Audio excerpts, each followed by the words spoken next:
Hello बच्चों। आज हम लोग क्वांटम मैकेनिक्स में एक टॉपिक डिस्कस करेंगे, क्वांटम नंबर। तो quantum number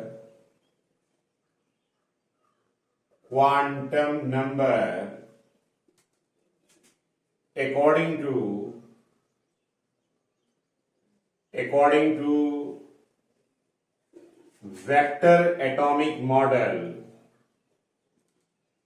quantum number according to vector atomic model, एक वेक्टर एटॉमिक मॉडल के अकॉर्डिंग क्वांटम नंबर। तो देखिए, हमारी जो क्वांटम नंबर्स हैं, हमारे एटम के अंदर जो इलेक्ट्रॉन्स हैं, ये इलेक्ट्रॉन्स डिफरेंट एनर्जी सेल और सबसेल में डिस्ट्रीब्यूट होते हैं। ये जो एटम के अंदर डिफरेंट एनर्जी सेल और सबसेल हैं, इनको हम क्वांटम स्टेट्स बोलते हैं। और किसी एटम की क्वांटम स्टेट को हम कुछ क्वांटम नंबर से डिफाइन करते हैं। तो as we know that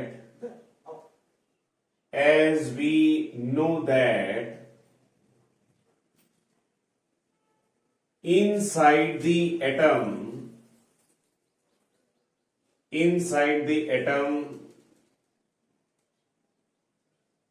electrons are distributed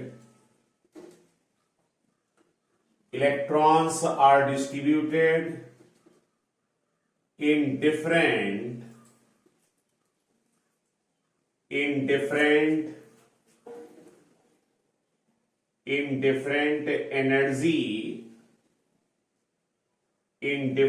energy cells and subcell,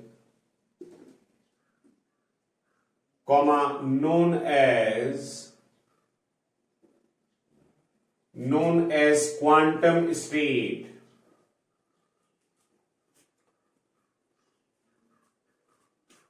So these quantum states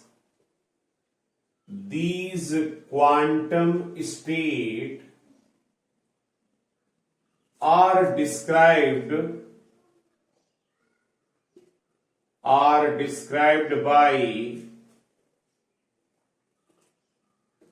described by following quantum numbers.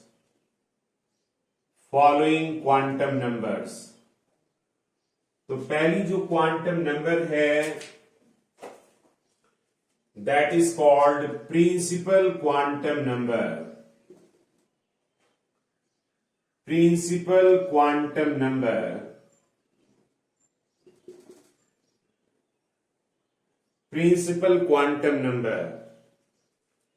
इस प्रिंसिपल क्वांटम नंबर को जनरली हम n से रिप्रेजेंट करते हैं। It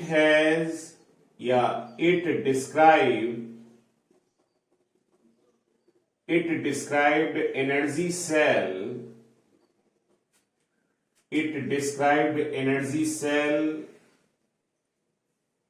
and it has integral values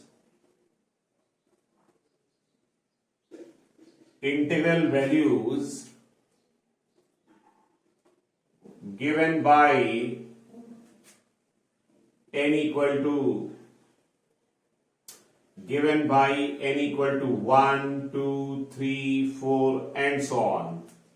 तो हमारी जो principal quantum number है, वो एक एटम में जो डिफरेंट डिस्क्रीट एनर्जी सेल्स हैं, उन डिफरेंट डिस्क्रीट एनर्जी सेल को डिस्क्राइब करती है, और जिसकी value n equal to 1, 2, 3 and so on. Just like hydrogen atom में किसी nth ऑर्बिट की एनर्जी को कैलकुलेट करने के लिए फॉर्मूला था -13.6 divided by n square electron volt, जहां पर हम n की value 1 2 3 and so on put करके अलग अलग एनर्जी सेल या n की डिफरेंट वैल्यूज के लिए एनर्जी क्या होंगी उसको हम लोग डिफाइन करते थे।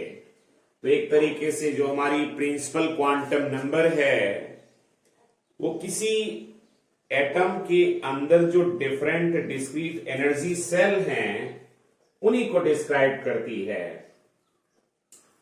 दूसरी जो क्वांटम नंबर है उसको हम ऑर्बिटल और एजीमुथल क्वांटम नंबर बोलते हैं। तो second quantum number is orbital और azimuthal quantum number.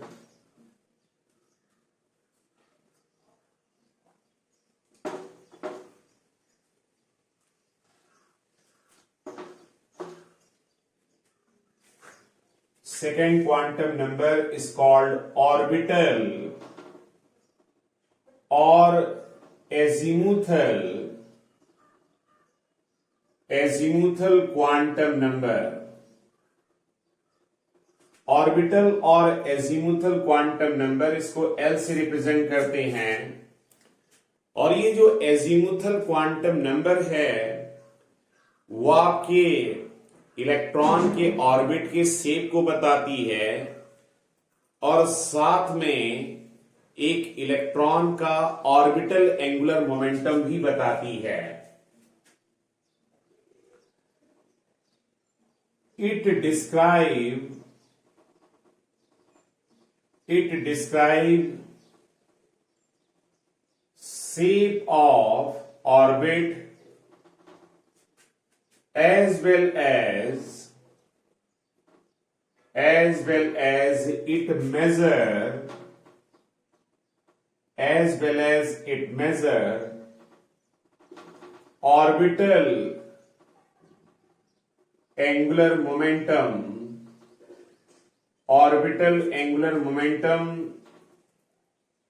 of electron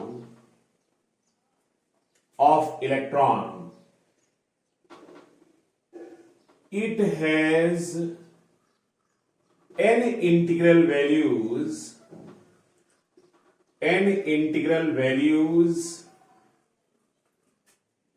for given n defined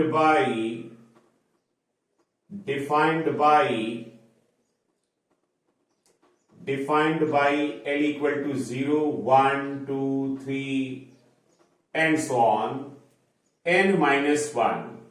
कहने का मतलब अगर n equal to 2 है तो L की दो वैल्यूज होंगी, कौन कौन सी, 0 और 1। अगर n equal to 3 है तो n equal to 3 है तो L की भी 3 ही वैल्यूज होंगी, कौन कौन सी, 0, 1 और 2। ये इसका मतलब है। और ये आपके इलेक्ट्रॉन का ऑर्बिटल एंगुलर मोमेंटम मेजर करती है। Third quantum number is called spin quantum number. एक चीज यहां पर और लिख सकते हैं, जो ऑर्बिटल एंगुलर मोमेंटम इसका मैग्नीट्यूड कैलकुलेट करने के लिए फॉर्मूला जो है L+1 H cut. In a similar way, that is spin quantum number, it measure spin angular momentum,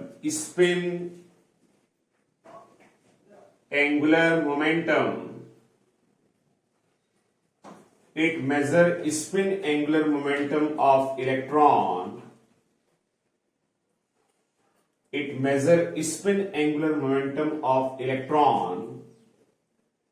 and it has it has single value,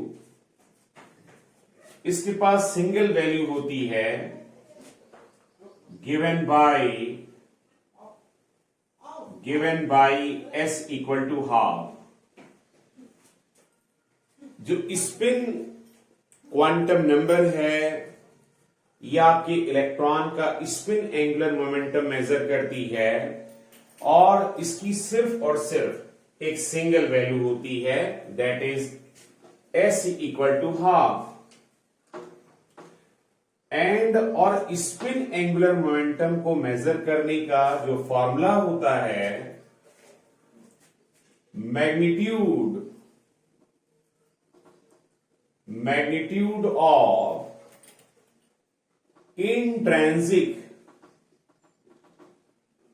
spin angular momentum, magnitude of intrinsic spin angular momentum is defined by mod of s vector equal to square root of s plus 1 h cut। यानी हमारा electron orbital motion तो करता ही है, साथ में spin motion भी करता है, अपने एक्सिस के अबाउट में स्पिनिंग करता है। तो उसका जो स्पिनिंग, कोई भी इलेक्ट्रॉन, चाहे वो पहली सेल में हो, चाहे वो दूसरी में हो, चाहे वो तीसरी में सेल हो, उसका स्पिन एंगुलर मोमेंटम सभी सेल में सेम रहेगा, जिसके कारण इसको इंट्रिंसिक स्पिन एंगुलर मोमेंटम बोलते हैं। इंट्रिंसिक मतलब जिसको हम फिक्स है, बदल नहीं सकते हैं, उसकी अपनी पर्टिकुलर वैल्यू है, चाहे वो कहीं पर भी होगा, चाहे वो किसी ऑर्बिट में होगा, उसका स्पिन एंगुलर मोमेंटम इस फॉर्मूले से डिफाइन करेंगे। Mod of s equal to, अगर आप चाहें तो ये वैल्यू कैलकुलेट भी कर सकते हैं, half plus 1 into H cut, और हाफ प्लस 1 3/2 इंटू 1/2, तो रूट 3/4 और रूट 3/2 एच कट, ऐसा बोल सकते हैं। तो एक इलेक्ट्रॉन का ऑर्बिटल एंगुलर मोमेंटम और साथ में स्पिन एंगुलर मोमेंटम। चौथी जो क्वांटम नंबर आती है वो कहलाती है टोटल और इनर क्वांटम नंबर। टोटल और इनर क्वांटम नंबर, टोटल और इनर क्वांटम नंबर, इसको हम J से, स्मॉल J से रिप्रेजेंट करते हैं। और ये जो टोटल क्वांटम नंबर है, ये आपके इलेक्ट्रॉन का ऑर्बिटल और स्पिन एंगुलर मोमेंटम का वेक्टर सम बताती है, यानी रिजल्टिंग एंगुलर मोमेंटम को बताती है। It measure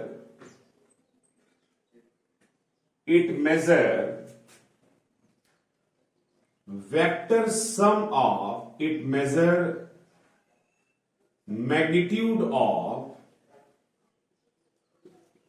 magnitude of vector sum of orbital and spin angular momentum,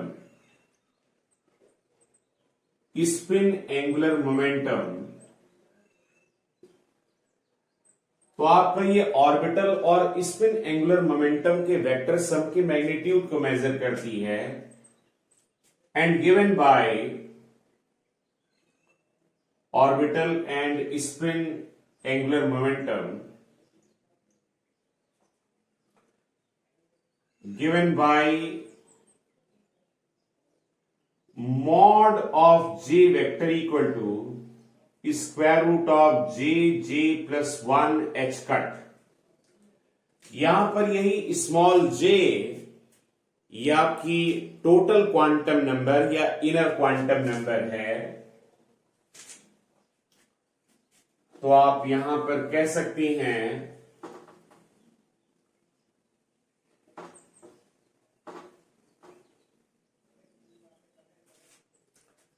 here small j is called total or inner quantum number. Total और inner quantum number, इसी को बोलते हैं टोटल और inner quantum number, and its value is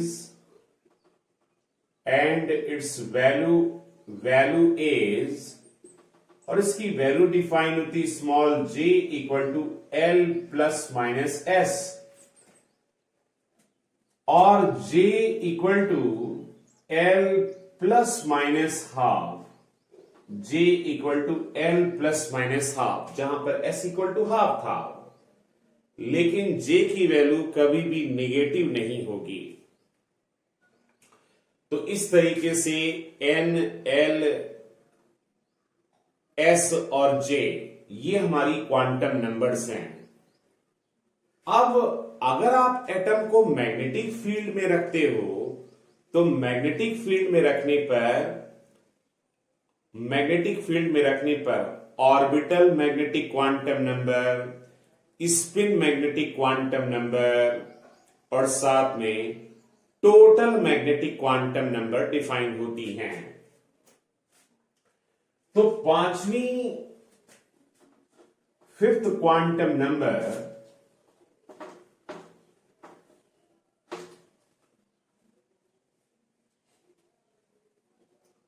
Fifth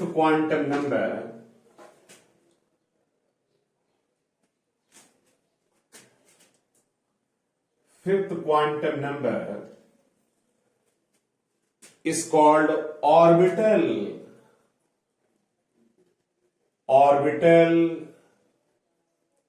magnetic quantum number। Orbital magnetic quantum number, इसको हम ml से represent करते हैं।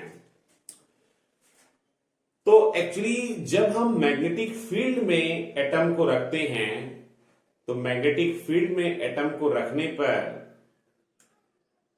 आपका जो ऑर्बिटल मैग्नेटिक क्वांटम नंबर है ये ऑर्बिटल मैग्नेटिक क्वांटम नंबर आपके ऑर्बिटल एंगुलर मोमेंटम का मैग्नेटिक फील्ड में ओरिएंटेशन को रिप्रेजेंट करती है कि ये कितने एंगल से एल वेक्टर मैग्नेटिक फील्ड के साथ में अलाइन करेगा या ओरिएंट करेगा। It measure the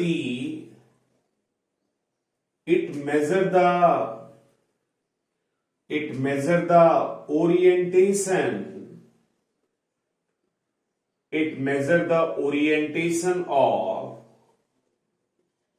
orbital angular momentum.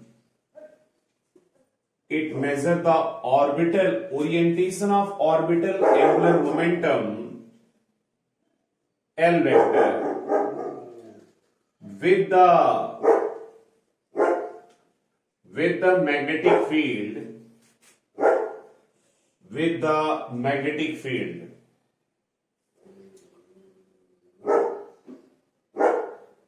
It has 2L plus 1 discrete values. It has 2L plus 1 discrete values given by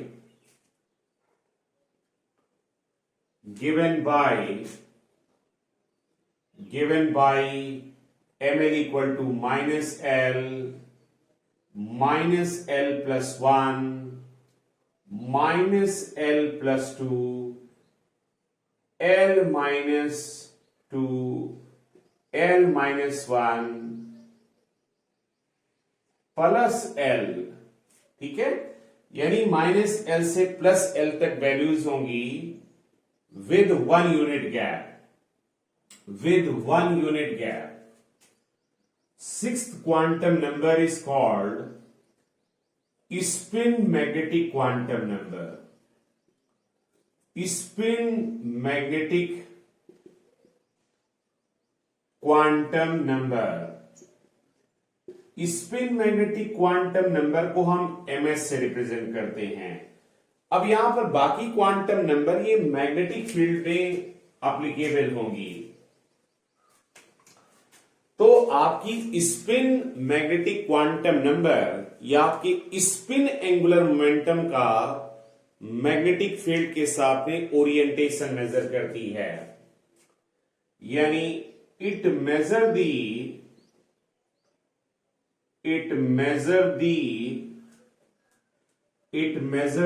orientation of spin angular momentum.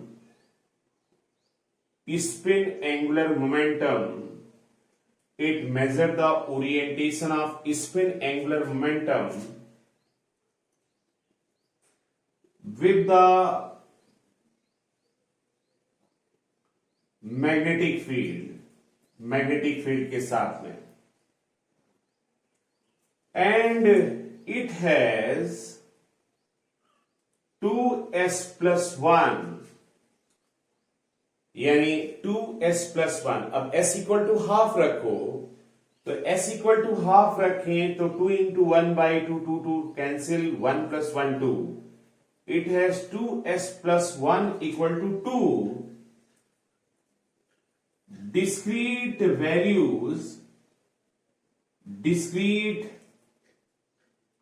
values given by, और जो spin magnetic quantum number है इसकी 2s+1 यानी s equal to half. तो s equal to half रखोगे तो 2 into half + 1 equal to 2. दो discrete values होगी. इसकी दो डिस्क्रीट वैल्यूज होंगी. कौन कौन सी? ms इक्वल टू -s से लेकर +s. अब ms इक्वल टू, चूंकि यहां दो ही वैल्यूज हैं माइनस से लेकर प्लस तक, तो इसका मतलब इसमें दो वैल्यूज हुई -½ और +½. तो स्पिन मैग्नेटिक क्वांटम नंबर आपका स्पिन एंगुलर मोमेंटम का मैग्नेटिक फील्ड के साथ में क्या एंगल बन सकता है, उस एंगल को मेजर करने के लिए इसका यूज किया जाता है. उसके बाद आखिरी यानी सातवीं जो क्वांटम नंबर है वो कहलाती टोटल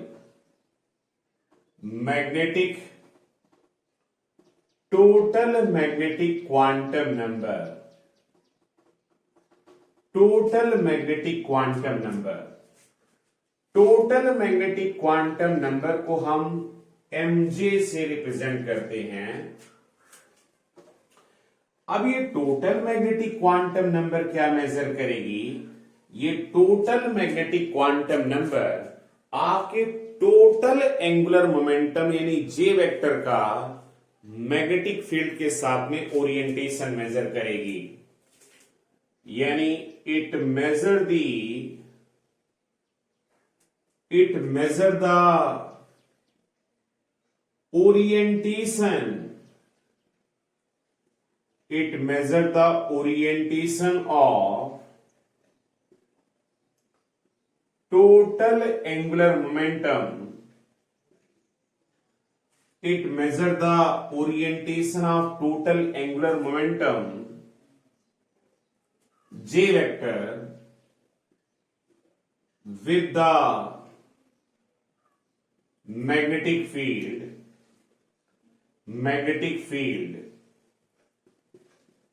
It has 2j+1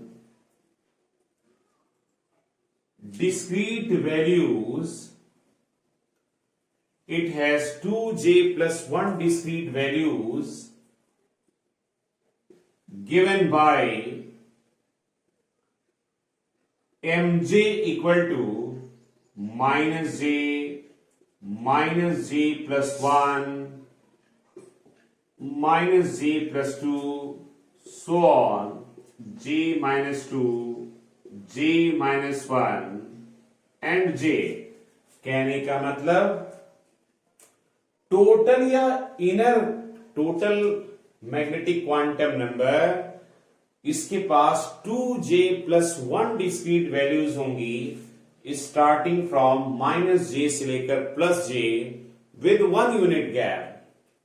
इस तरीके से हम किसी एटम के अंदर सारे इलेक्ट्रॉनों की स्टेट को या उनकी क्वांटम स्टेट को डिस्क्राइब करने के लिए इन 7 तरीके की क्वांटम नंबर का यूज करते हैं। एक तरीके से बच्चों क्वांटम नंबर, जैसे हम सभी लोग हैं, हम सभी लोग अपने आप को जानने, पहचानने या समझने के लिए क्वांटम नंबर बना सकते हो, जैसे मास, लेंथ, साइज, कलर, ये सब भी अपने लिए क्वांटम नंबर्स बन सकती हैं हम लोगों के लिए। कि किन्हीं दो कोई 4 व्यक्ति हैं तो उनका मास क्या है, लेंथ क्या है, कलर क्या है, ये सारी बातें। तो ऐसे एक एटम के अंदर इलेक्ट्रॉनों को आइडेंटिफाई करने के लिए ये क्वांटम नंबर्स बनी हुई हैं। आप यदि कहीं पर जाना चाहते हैं तो जाने के लिए आपको पहले वो शहर पता होना चाहिए, या कह सकते पहले देश पता होना चाहिए, देश में वो प्रदेश पता होना चाहिए, प्रदेश का वो शहर पता होना चाहिए, शहर का फिर वो मोहल्ला यानी मकान नंबर। ये जैसे हम लोग अपने आप को आइडेंटिफाई करने के लिए डिफरेंट लोकेशन हम लोकेट करते हैं, उसी तरीके से ये हमारी क्वांटम नंबर्स हैं। अब इन्हीं क्वांटम नंबर से रिलेटेड एक हमारा आता है Pauli exclusion principle. Pauli exclusion principle, Pauli exclusion principle. देखिए पाउली एक्सक्लूजन प्रिंसिपल क्या कहता है, तो next article is Pauli exclusion principle. तो पाउली एक्सक्लूजन प्रिंसिपल ये कहता है कि एक एटम के अंदर जो इलेक्ट्रॉनों का जो अरेंजमेंट होता है, जो डिफरेंट सेल्स या सबसेल में, डिफरेंट सेल्स या सबसेल्स को हम क्वांटम स्टेट बोलते हैं। इन क्वांटम स्टेट में इलेक्ट्रॉनों का जो डिस्ट्रीब्यूशन होता है वो पाउली एक्सक्लूजन प्रिंसिपल से गवर्न होता है। तो पाउली एक्सक्लूजन प्रिंसिपल कहता है कि no two electrons can have in same quantum state. कोई भी दो, हमेशा डिस्ट्रीब्यूशन इस तरीके से होगा कि कोई भी 2 इलेक्ट्रॉन एक ही क्वांटम स्टेट में नहीं रह सकते हैं। तो इस प्रिंसिपल के बारे में अगर देखा जाए, the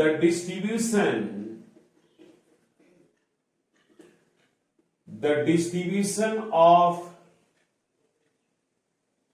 electrons in different quantum state, quantum state का मतलब shell and subshell. The distribution of electrons in different quantum state is governed by Pauli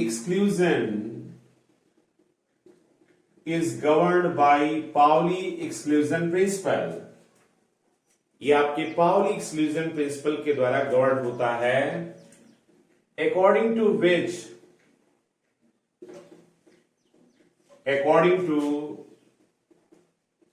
which no two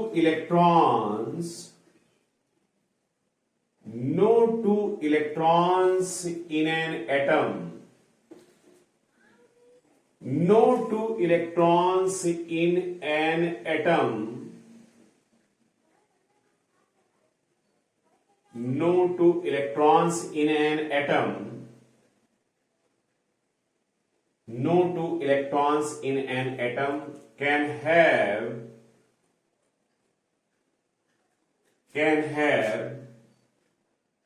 in same quantum state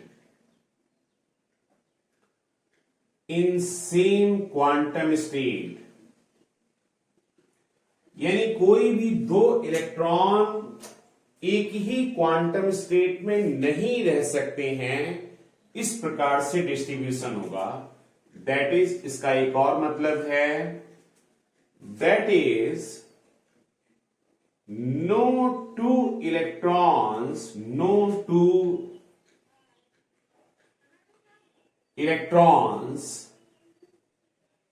have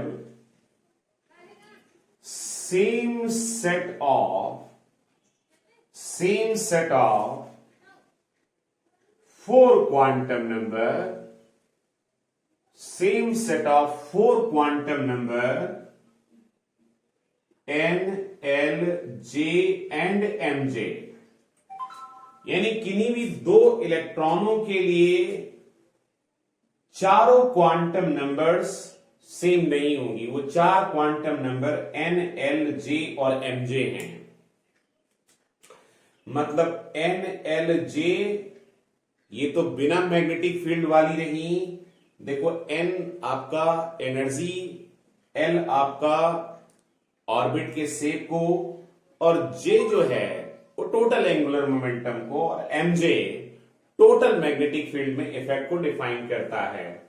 no two electrons have same set of four quantum number N, L, J and Mj, यानी किन्हीं भी दो electrons के लिए ये चारों quantum number same नहीं होंगी। अब जैसे अगर हमारी क्लास है या हम लोग क्लास में बैठे हैं, तो अगर मैं कहूं नो टू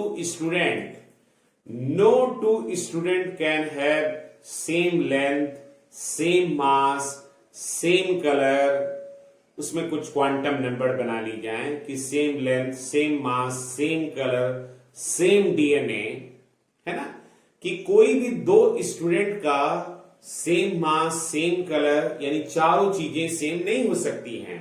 मान लिया दो स्टूडेंट का मास सेम है तो कलर में डिफरेंट होगा। मान लिया मास सेम है, लेंथ सेम है, कलर सेम हो गया तो डीएनए में डिफरेंट मिलेगा। ये कहने का मतलब है। अपनी बात को एक एग्जाम्पल से समझते हैं। अपनी बात को यहां पर एक एग्जाम्पल से समझते हैं। तो देखिए यहां पर अगर देखा जाए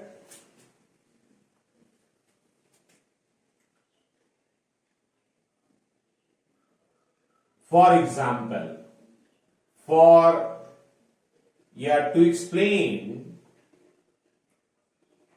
to explain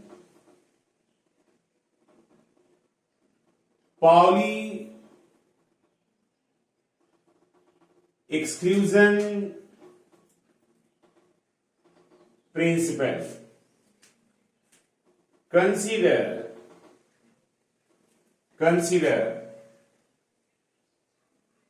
second energy shell. मान लेते कोई सेकेंड एनर्जी सेल ले लें, second energy shell of an atom for यानी consider second energy shell of an atom. किसी एटम के लिए हम सेकेंड एनर्जी सेल कंसीडर करें तो सेकेंड एनर्जी सेल के लिए बच्चों प्रिंसिपल क्वांटम नंबर की वैल्यू n इक्वल टू 2 रही। अब किसी n इक्वल टू 2 के लिए l की दो वैल्यूज होंगी, एक होगी l बराबर 0 और दूसरी होगी l बराबर 1। n इक्वल टू 2 के लिए l की दो वैल्यूज हैं 0 और 1। अब देखो l इक्वल टू 0 के लिए j की value j equal to l plus minus half, यानी यहां पर j equal to l plus minus half या 0 plus minus half, 0 plus minus half, लेकिन j की वैल्यू निगेटिव नहीं हो सकती है। j की वैल्यू निगेटिव नहीं हो सकती है, तो यहां पर j की जो वैल्यू होगी वो हाफ हुई। j की वैल्यू यहां हाफ हुई। l बराबर 0 रखो, 0 प्लस माइनस हाफ, लेकिन मैंने कहा j की वैल्यू निगेटिव नहीं ली जाएगी। अब j हो गया। अब देखिए इसकी इस j की करस्पॉन्डिंग mj की वैल्यू देखी जाए तो हमने कहा किसी दिए हुए j के लिए mj की 2j प्लस 1 वैल्यूज होंगी स्टार्टिंग फ्रॉम माइनस j से लेकर plus j।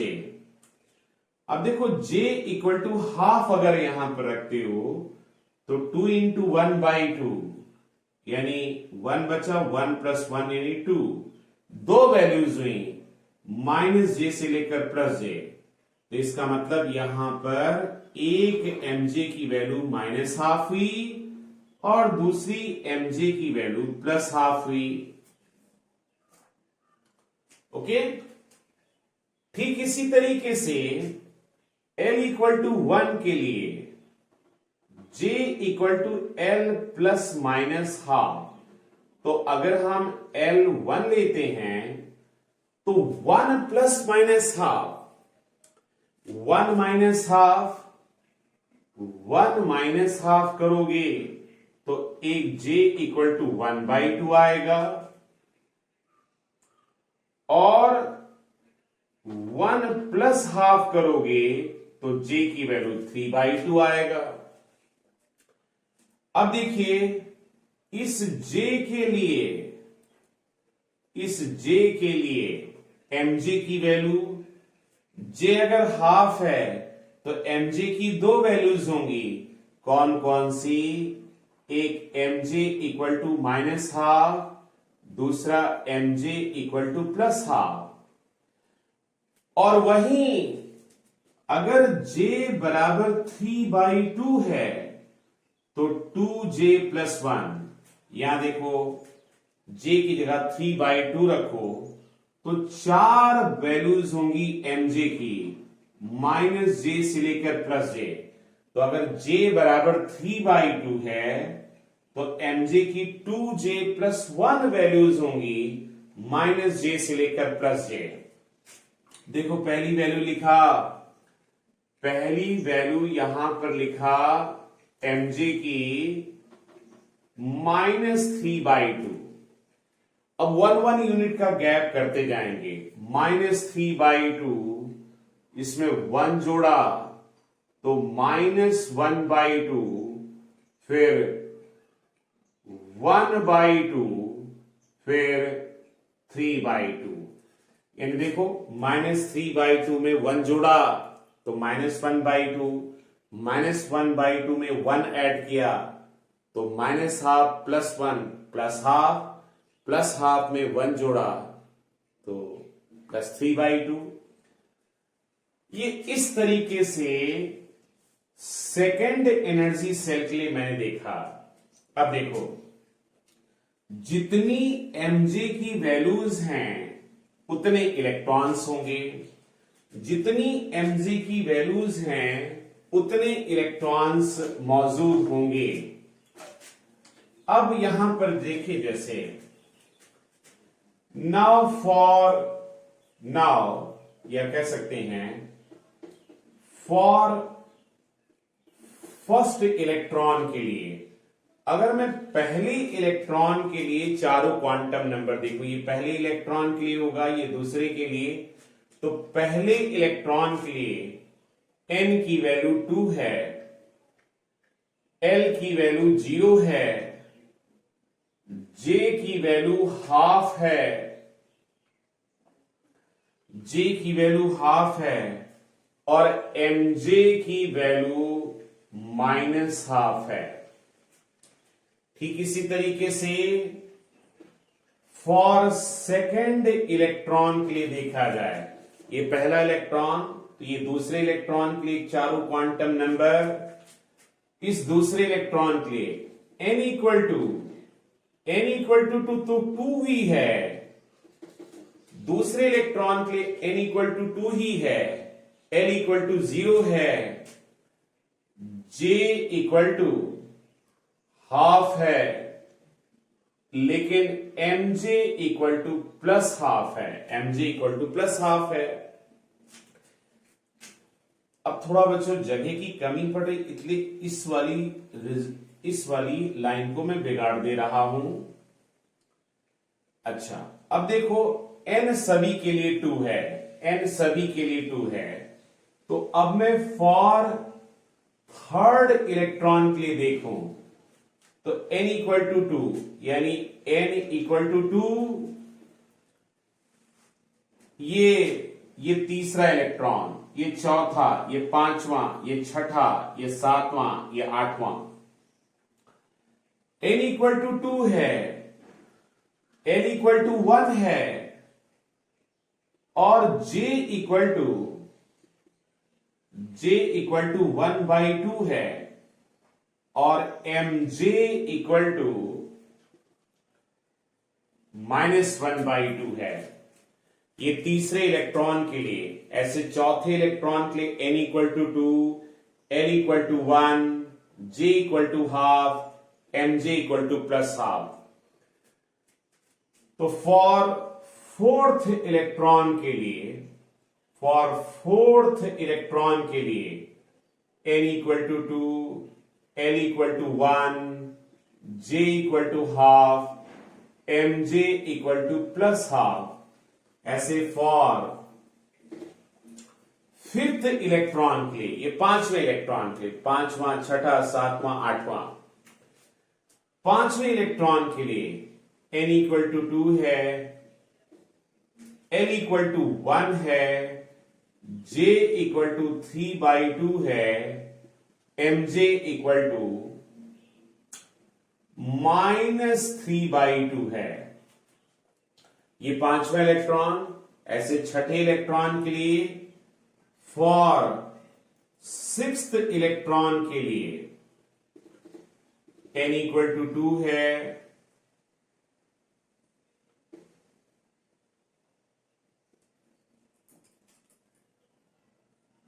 n equal to 2 है, l इक्वल टू 1 है, j इक्वल टू 3/2 है, लेकिन mj इक्वल टू -1/2 है, -1/2 है। ऐसे फॉर सेवेंथ इलेक्ट्रॉन के लिए n इक्वल टू 2 है, l इक्वल टू 1 है, j इक्वल टू 3/2, लेकिन mj इक्वल टू 1/2 है। फॉर एट्थ इलेक्ट्रॉन के लिए n इक्वल टू 2 है, l इक्वल टू 1 है, j इक्वल टू 3/2 है, लेकिन mj इक्वल टू -3/2 है। ओके बच्चों, तो इस तरीके से इसका मतलब n इक्वल टू 2 जो सेकेंड एनर्जी सेल है उसमें टोटल 8 इलेक्ट्रॉन हो सकते हैं। आप लोग जानते हो कि n बराबर 1 में 2 इलेक्ट्रॉन, n बराबर 2 में 8, 2n स्क्वायर रूल चलता है। 2n² रूल चलता है। इतना थोड़ा बहुत आप लोग जानते हैं। थोड़ा बच्चों आप इसमें केमिस्ट्री के अकॉर्डिंग मत लिखिएगा, आप केमिस्ट्री के अकॉर्डिंग मत इसको लिखिएगा। अब आप गौर से देखो, आप कोई भी दो इलेक्ट्रॉन इसमें से पिक करो, क्या दो इलेक्ट्रॉनों के लिए क्वांटम नंबर सेम जा रही हैं? नहीं। जैसे पहले और दूसरे के लिए, आपका पहले और दूसरे के लिए NLJ सेम है लेकिन MJ डिफरेंट है। अच्छा, पहला और आठवां ले लो, तो पहले और आठवें के लिए या मान लो ये वाला लेते हैं, MJ इक्वल टू -½ है, MJ इक्वल टू -½ है, लेकिन J इक्वल टू ½ है, यहां J इक्वल टू 3/2 है। आप इसमें से कोई भी दो इलेक्ट्रॉन, चौथा पांचवा, चौथा छठवा, दूसरा छठा, दूसरा आठवां, तो उन दो इलेक्ट्रॉनों के लिए NLJ और MJ की वैल्यू सेम नहीं मिलेंगी, सेम नहीं होंगी। यही हमारा पाउली एक्सक्लूजन प्रिंसिपल है। ओके बच्चों, ठीक है। ये बात भी आपसे एग्जाम में सवाल पूछ सकते हैं कि n इक्वल टू 1 या n इक्वल टू 3 में जितने भी इलेक्ट्रॉन्स हैं उनकी 4 क्वांटम नंबर्स लिखिए। तो मैं पुनः आप लोगों को एक क्वेश्चन दे रहा हूं, अगेन आपको एक क्वेश्चन दे रहा हूं। ये क्वेश्चन आप लोग सॉल्व करिए। मैं देखता हूं कि 2 ही 4 बच्चे क्वेश्चन को सॉल्व करके भेज रहे हैं। बहुत दुख की बात है बच्चों, बहुत दुख की बात है कि सिर्फ 2 ही 4 बच्चे सॉल्व करके भेजते हैं। क्वेश्चन है find 4 set of quantum number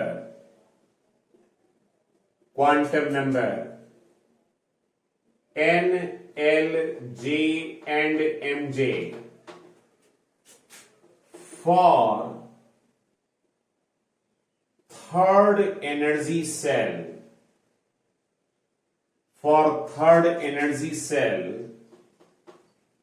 of an atom। Third energy shell का मतलब हुआ n इक्वल टू 3। तो ये मैंने फिर से आपको एक क्वेश्चन बच्चों दिया, जो ही 2-4 सॉल्व कर रहे बच्चों वही लोग सॉल्व करो। मैं सबसे तो उम्मीद नहीं कर सकता हूं, लेकिन सॉल्व करोगे तो मुझे लगता है कि हाँ थोड़ा बहुत आप पढ़ रहे हैं, थोड़ा बहुत पढ़ रहे हो बच्चों, ऐसा मुझे एहसास हो। तो यहां पर मैं बहुत परेशान भी हूं कि आप लोगों का एग्जाम भी आ गया है, पता नहीं क्या कर रहे हो तुम लोग, चिंतित हूं। इसलिए क्वेश्चन अगर भेजते हो तो थोड़ा सा लगता है कि हाँ थोड़ा बहुत पढ़ रहे हो। चलिए फिलहाल आज के लिए इतना ही रखते हैं।